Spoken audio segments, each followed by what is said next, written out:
जी तो प्यारे बच्चों, कैसे हैं आप? मैं उम्मीद करता हूँ कि आप सब ठीक हैं।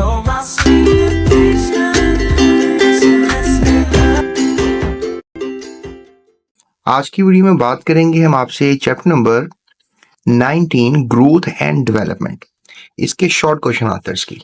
तो लिहाजा विदाउट वेस्टिंग एनी टाइम चलते हैं क्वेश्चंस की तरफ। What is organiser and inducer substance? Organiser और एक इंड्यूसर सब्सटेंस जो है वो क्या होते हैं? तो जी बेटा, सबसे पहले ना हम इंडक्टर की या कह लें कि ऑर्गेनाइजर की बात कर लेते हैं। जैसे लेट्स से दैट ये केमिकल जो है एक इंडक्टर है या ऑर्गेनाइजर है। इसने क्या करना है कि इसने कुछ केमिकल्स पैदा करने हैं जिनको हम एवोकेटर्स कह सकते हैं। अब डेफिनेटली ये क्या करेंगे, एवोकेटर्स कुछ टिश्यूज को पैदा करेंगे। ठीक है, इनको हम रेस्पॉन्सिव टिश्यूज कह सकते हैं। अगर ये केमिकल होगा तो वो एवोकेटर्स पैदा करेगा, जिसकी वजह से ये टिश्यूज पैदा हो जाएंगे। और जब ये टिश्यूज पैदा हो जाएंगे प्यारे बच्चों, तो फिर ये टिश्यूज मिलकर जो है वो एक ऑर्गन बना देंगे। तो एक कह लें डेवलपमेंटल बायोलॉजी में या एम्ब्रियोलॉजी में हम इंडक्टर्स को या फिर कह लें ऑर्गेनाइजर्स को बतौर एनी काइंड ऑफ सब्सटेंस इस तरह पढ़ते हैं कि are structures which induce the formation of another structure, यानी कि दूसरे स्ट्रक्चर को बनाने के लिए ये कुछ इस तरह के पार्टिकल्स होते हैं। ठीक है,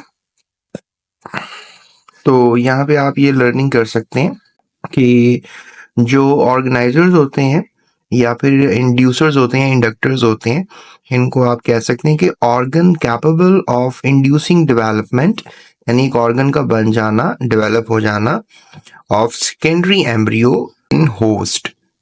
तो होस्ट में एम्ब्रियो का डेवलप होना, तो इसको कहेंगे कि ऑर्गेनाइजर और इंड्यूसर की वजह से ऐसा होगा। फिर उसके बाद डेवलपमेंटल बायोलॉजी पढ़ रहे हैं, डेफिनेटली ग्रोथ के बारे में पढ़ रहे हैं, तो डिफरेंशिएशन के बगैर तो स्टोरी अधूरी है। तो डिफरेंशिएशन क्या होती है? डिफरेंशिएशन ये होती है फॉर्मेशन ऑफ स्पेशलाइज्ड टिश्यूज। उसके बाद मतलब जो सेल्स हैं वो कुछ डिफरेंशिएट हो जाते हैं ना। शुरू में तो जाइगोट होता है। जाइगोट की किस्मत क्या है कि वो तो डिफरेंट किस्म के सेल्स बनाते हैं। जैसे ह्यूमन का जाइगोट है तो वो 200 किस्म के सेल्स जो हैं वो बन जाते हैं, डिफरेंट टाइप्स ऑफ। तादाद तो ट्रिलियंस में होती है, लेकिन 200 किस्म के जो हैं वो सेल्स हमारी बॉडी में होते हैं। याद रखिएगा, लिख लें भी। अच्छा, फिर है जी डिफाइन एम्ब्रियोनिक इंडक्शन। अब ये एम्ब्रियोनिक इंडक्शन क्या होती है? तो कुछ सेल्स की कह लो कि एक कैपेबिलिटी होती है या कैपेसिटी होती है, अवोक a specific development response is called the embryonic induction. तो इसी डायग्राम में आप फॉलो अप कर सकते हैं। तो ये क्या हुआ था, ये एम्ब्रियोनिक इंडक्शन ही हुई है। ठीक है, ये एवोकेटर्स का पैदा होना is called the embryonic induction. ठीक है, उसके बाद जनाब नेक्स्ट क्वेश्चन है differentiate between growth and development. Growth और डेवलपमेंट में क्या कोई फर्क होता है? तो डेवलपमेंट क्या होती है कि प्रोग्राम्ड सीरीज ऑफ स्टेजेस होती है from a simple to complex form, यानी सिंपल से कॉम्प्लेक्स में आप डेवलप हो गए। ठीक है, ग्रोथ क्या होती है? एक इरिवर्सिबल इंक्रीज इन साइज होती है। ठीक है, तो ये डेफिनेशन भी पता होनी चाहिए। फिर ये जो प्लांट टिश्यूज होते हैं ना, उनके कुछ टिश्यूज को मेरिस्टेमेटिक टिश्यूज कहते हैं, उनको मेरिस्टम कहते हैं। तो ये भी कह लो कि टिश्यूज होते हैं, ग्रुप ऑफ सेल्स होते हैं, और ये एपिकल मेरिस्टम्स भी होते हैं। फिर इसके अलावा आपने पढ़ा था कि ये लेटरल मेरिस्टम्स भी होते हैं और इंटरकैलरी मेरिस्टम्स भी होते हैं। So which are capable of division, तो इनको हम मेरिस्टम्स कहते हैं। ये भी बड़ा अच्छा सवाल है। उसके बाद हम करते हैं एक्सटेंसिव क्वेश्चंस, लेकिन इसके लिए आपको हमारी नेक्स्ट वीडियो देखनी पड़ेगी।